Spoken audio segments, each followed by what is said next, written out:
golden light of dawn spilled gently over the glass walls of Luna Café, wrapping the little restaurant in a warm, honeyed glow. The smell of freshly brewed coffee and baked cinnamon rolls danced in the air. Among the clinking of cups and murmurs of early risers, Maya Thompson, a young waitress with tired eyes but a gentle smile, moved with practiced grace. To most, she was just another girl in an apron. But those who really looked, those who caught her eyes when she smiled, felt something different. There was kindness there, a quiet strength that life's storms hadn't washed away. That morning would begin like any other until he walked in, and everything changed. Before we dive deeper into this powerful story of compassion, love, and fate, don't forget to like, comment, and subscribe to Whispers of Kindness.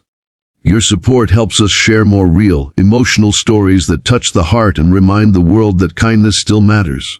It was 18:37 a.m. when a black Rolls-Royce Phantom stopped in front of the cafe. The driver hurried to open the back door, and out stepped Mrs. Eleanor Carter, an elegant woman in her 60s with silver hair, soft eyes, and a hearing aid that glimmered faintly under the morning light. Behind her followed her son, Daniel Carter, one of the youngest billionaires in the country, a man the media adored for his business brilliance but whispered about for his cold heart. Daniel rarely smiled. He was always in control, every move calculated, every emotion contained. The cafe had been recommended by a friend for its quiet charm. He was skeptical, but his mother had insisted on breakfast there before heading to the hospital for her regular check-up. As they entered, the chime above the door tinkled softly. Maya looked up, her eyes instantly catching the warmth in Eleanor's face. Then she noticed the hearing aid, the way Eleanor turned her head slightly to read lips, and the subtle loneliness behind her calm demeanor. Maya's heart softened. She approached their table with a smile. "Good morning. Welcome to Luna Café. What can I get for you today?" Eleanor didn't respond immediately. Her gaze was distant, searching Daniel's face for translation. He leaned closer, speaking slowly so she could read his lips. "She's asking what you'd like for breakfast, Mom." Eleanor smiled politely and nodded toward Maya. "Pancakes and coffee, please." But Maya didn't move away right away. She hesitated, her eyes flickering with a tender understanding. Then, to Daniel's absolute surprise, she began signing, her fingers moving gracefully, her face expressive and clear. "Would you like syrup with your pancakes?" "Ma'am." The cafe fell silent. Eleanor's eyes widened, her lips parting in shock. For a moment she simply stared at Maya, then tears welled in her eyes. "You sign," she mouthed silently, her own hands trembling as she responded in sign language. "You know ASL?" Maya smiled softly, nodding. "Yes, my mom was deaf. She taught me everything." For the first time in years, Eleanor's face lit up completely.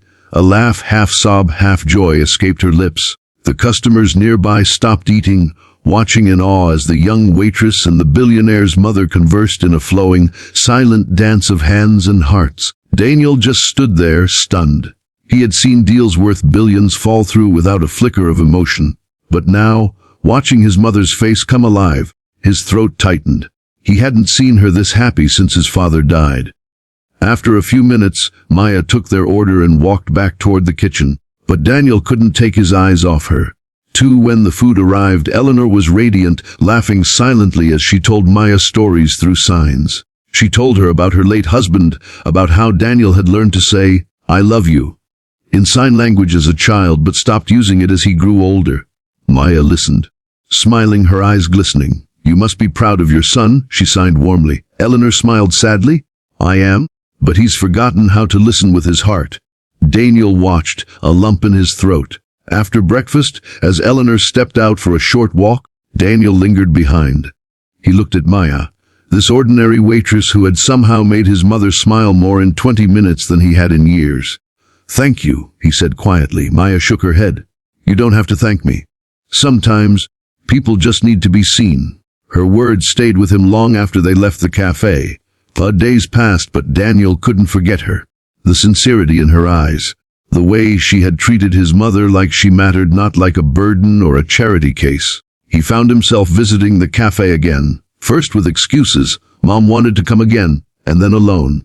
Each time Maya greeted him with the same calm warmth. She never treated him differently, even after realizing who he was. And gradually, something began to change inside him. He started learning sign language again. At first, secretly through online videos. Then, awkwardly, he began signing with his mom, slow, imperfect, but sincere. Eleanor noticed the change immediately. Tears filled her eyes the first time he signed, "Good morning, Mom." One afternoon, Daniel walked into the cafe holding a small notepad. He waited until Maya's shift ended and asked if she could teach him properly. Surprised but smiling, she agreed. Soon, they began meeting in the park behind the cafe after hours. They practiced under the fading sunset, him fumbling with signs, her laughing softly as she corrected him. What began as lessons slowly turned into conversations. Conversations turned into friendship, and friendship began to blur into something deeper, something neither dared to name. One evening, as rain poured outside, Daniel arrived soaked, his usual composure gone. He sat down at their usual table and looked at her, his jaw tight. "My mother's heart condition is getting worse," he confessed, voice breaking. "The doctors say she might need surgery soon. She's scared. I'm scared too, Maya. I don't know how to help her." Maya reached across the table, taking his hand gently. "Then don't try to fix everything. Just be with her. Talk to her in her language. Show her that she's not alone." That night, Daniel went home and sat beside his mother. Slowly, he began signing everything he wanted to say. The fear, the love, the gratitude he'd kept bottled up for years. Eleanor's tears fell freely as she held her son's hands. For the first time, they truly understood each other, without a single word spoken aloud. 2 weeks passed, and the surgery went well. Eleanor recovered slowly, and every day Daniel and Maya visited her together. Maya would sign jokes and stories, making her laugh, while Daniel simply watched them, realizing that the two women before him were the heartbeats he never knew he needed. When Eleanor finally returned home, she called Maya aside, her eyes twinkling. "You brought my son back to me," she signed, her hands trembling with emotion. "Promise me something, dear. Don't ever stop teaching him how to listen with love." Maya smiled, tears in her eyes. "I promise." Months later, on a crisp winter morning, Luna Café was once again filled with the smell of cinnamon and coffee. But this time it was closed for a private event. Fairy lights hung from the ceiling, and a small band played softly in the corner. Maya stood behind the counter, confused but smiling as Daniel walked in, dressed in a simple gray suit, holding a small velvet box. Eleanor stood nearby, signing excitedly. Daniel took a deep breath, then signed, his movements now smooth, confident, full of emotion. "Maya, you taught me that love doesn't always need words. Will you marry me?" Her hands flew to her mouth, tears spilling down her cheeks. Then she signed back through her sobs, "Yes, 1,000 times yes." The cafe erupted in applause as Eleanor clapped joyfully, tears streaming down her smiling face.